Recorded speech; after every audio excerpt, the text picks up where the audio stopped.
पवारांचे राष्ट्रवादी काँग्रेसमध्ये विलीन होणार का? अखेर सत्य समोर. सुप्रिया सुळेंनी सांगून टाकलं.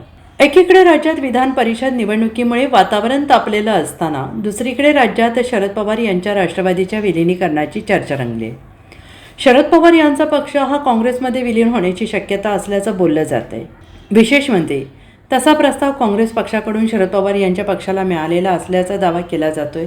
असं असताना आता याच चर्चेवर शरद पवार यांच्या पक्षाच्या नेत्या तथा खासदार सुप्रिया सुळे यांनी सर्व काही सांगितलं आहे. त्यांनी विलिनीकरणाच्या या चर्चेवर थेट भाष्य केले.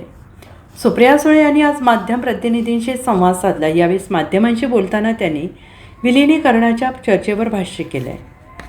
आमदार, खासदार किंवा अन्य कोणीच संपर्क केलेला नाही. आम्ही देखील कोणाशी संपर्क केलेला नाही असं सुळे यांनी थेट सांगून टाकलं आहे.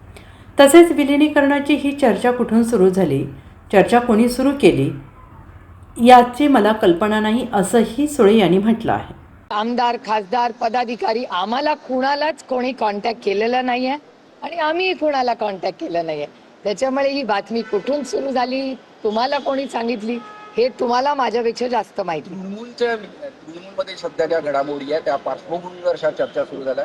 संजय राऊत यांची पण काही वेगवेगळे आहेत, त्यामुळे या चर्चांना थोडंसं मूल आले. तृणमूल काँग्रेसचं मला माहिती नाही, कारण का तृणमूल काँग्रेसची जी मीटिंग सोनियाजींबरोबर झाली त्याच्यात दोनच लोक होते. सोनियाजी स्वतः होत्या आणि ममता दिदी होत्या. त्या दोघी माध्यमांशी बोलल्या आहेत का नाही मला माहिती नाही, पण माझ्या वाचनात काही आलेलं नाही, ना वर्तमानपत्रात ना चॅनल, ना त्या दोघी माझ्याशी बोलल्या आहेत ना मी त्यांच्याशी बोलले. त्याच्यामुळे त्या दोघींच्या बोलण्यामध्ये काय झालं हे त्याच दोघींना माहिती. Bureau report, SBN Marathi, Mumbai.